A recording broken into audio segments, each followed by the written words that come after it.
ଏଇ ଯେଉଁ ଆମର ସ୍ପେଶାଲ ଡ୍ରାଇଭ୍ଟା ଆମର ପାଖାପାଖି ଆମର ପ୍ରାୟ ମାର୍ଚ୍ଚ 21ରୁ 31 ପର୍ଯ୍ୟନ୍ତ ଚାଲିଥିଲା। ତାପରେ ଆମର ଏକ୍ସଟେଣ୍ଡ ହେଇକି ଅପ୍ ଟୁ ଏପ୍ରିଲ 10 ତାରିଖ ପର୍ଯ୍ୟନ୍ତ ଜାରି ରହିଛି।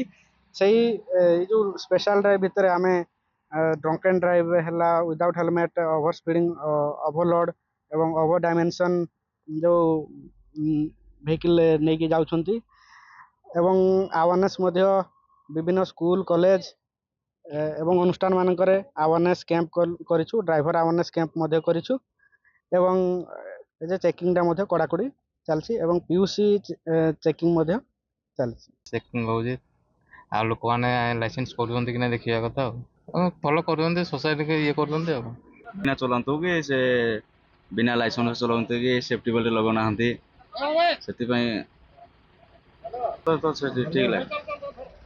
ଆଜ୍ଞା ଏଇଟା ସରକାରଙ୍କ ନିୟମ ଭଲ। ଆଜ୍ଞା ଆଜ୍ଞା।